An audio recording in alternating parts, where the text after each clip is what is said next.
आणि एक महत्त्वाची बातमी आहे, प्रज्ञा सातव यांच्या भाजप प्रवेशामुळे काँग्रेसला धक्का बसणार आहे। सातव यांच्या भाजप प्रवेशामुळे काँग्रेसचा विरोधी पक्षनेते पदाचा दावा धोक्यात येण्याची शक्यता आहे। आणि आताची एक महत्त्वाची बातमी आपण पाहतोय, प्रज्ञा सातव यांचा राजीनामा विधान भवन सचिवांकडे त्यांनी राजीनामा सोपवलेला आहे। प्रज्ञा सातव या भाजपमध्ये प्रवेश करणार हे त्यामुळे आता निश्चित झालेलं आहे।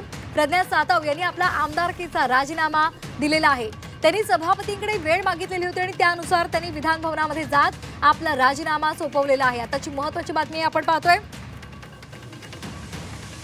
प्रज्ञा सातव यांच्या या राजीनाम्यामुळे काँग्रेसला मात्र मोठा धक्का मराठवाड्यामध्ये बसलेला आहे। खरतर सातव कुटुंब हे कायम काँग्रेसच्या जवळ राहिलेलं कुटुंब आहे। राहुल गांधी यांचे निकटवर्तीय मानले जाणारे राजीव सातव यांच्या पत्नी प्रज्ञा सातव आणि प्रज्ञा सातव यांनी आपल्या आमदारकीचा राजीनामा दिलेला आहे। सभापतींकडे जात त्यांनी आपला राजीनामा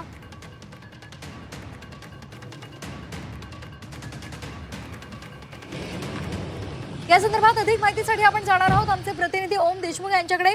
ओम, प्रज्ञा सातव यांनी राजीनामा दिलाय अशी माहिती सध्या मिळते, काय एकूण अपडेट्स आहेत?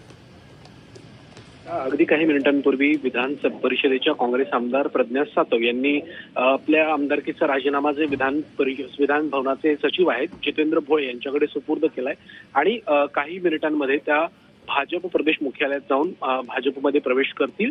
भाजपचं प्रदेश मुख्यालय अवघ्या हाकेच्या अंतरावरती विधान भवनापासून आहे। खऱ्या अर्थानं काँग्रेसला हा एक मोठा धक्का मानला जातो। विधान भवनात विधिमंडळामध्ये काँग्रेसचं प्रतिनिधित्व करणाऱ्या विधान परिषदेचे आमदार म्हणून प्रज्ञा सातव यांची ही दुसरी टर्म होती, परंतु नेमकं कारण असं काय आहे की ज्यामुळे त्यांना भाजपमध्ये प्रवेश करावा लागला हे मात्र अद्यापही अस्पष्ट झालेलं आहे। राम शिंदे जे विधान परिषदेचे सभापती आहेत ते मुंबईत नसल्यामुळे हा राजीनामा विधान परिषदेच्या जे सचिव आहेत विधिमंडळाचे त्यांच्याकडे सुपूर्द करण्यात आलेला आहे। त्यांनी हा राजीनामा देखील मंजूर करण्यात आल्याचं आपल्याला कळतं। त्यामुळे आता प्रज्ञा सातव यांच्या भाजप प्रवेशावर शिक्कामोर्तब झाले आणि अवघ्या काही मिनिटात त्या भाजपमध्ये प्रवेश देखील करणार आहेत।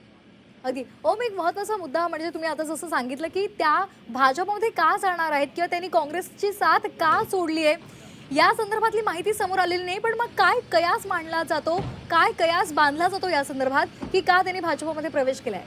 श्वेता, महत्वाचा मुद्दा म्हणजे गेल्या काही दिवसांपासून विधान परिषदेतलं विरोधी पक्षनेते पद जे काँग्रेसला खुणावतंय आणि काँग्रेसचं संख्याबळ देखील विरोधी आघाडीमध्ये सर्वाधिक आहे। त्यामुळे विधान परिषदेचं विरोधी पक्षनेतेपद काँग्रेसचे नेते सतेज पाटील यांना मिळणार असल्याचं संकेत होते।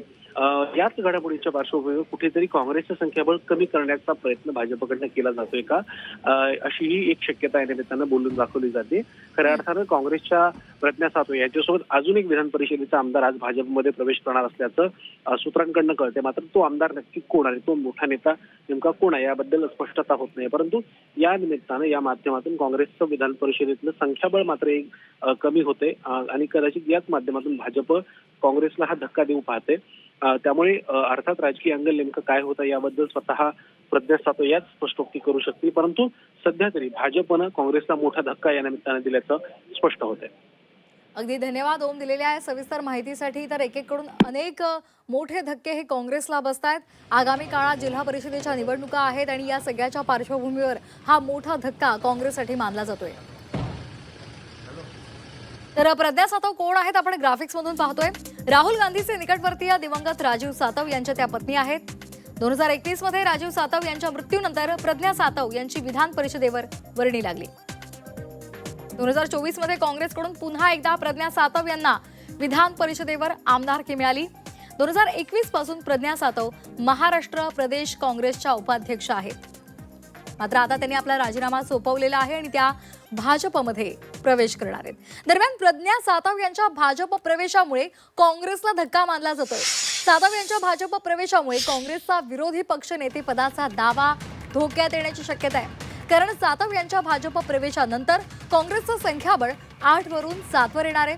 विधान परिषदेमध्ये विरोधी पक्षनेते पदासाठी 8 आमदारांची अट आहे आणि त्यामुळे आता काँग्रेसचा विधान परिषदेमधल्या विरोधी पक्षनेते पदाचा दावा अडचणीत येण्याची शक्यता आहे। यावर सुद्धा आपण एकदा ग्राफिक्स मधून नजर टाकूयात। प्रज्ञा सातव यांच्या भाजप प्रवेशामुळे काँग्रेसची अडचण होणार आहे। विधान परिषदेमधील काँग्रेसचं समीकरण बिघडणार आहे।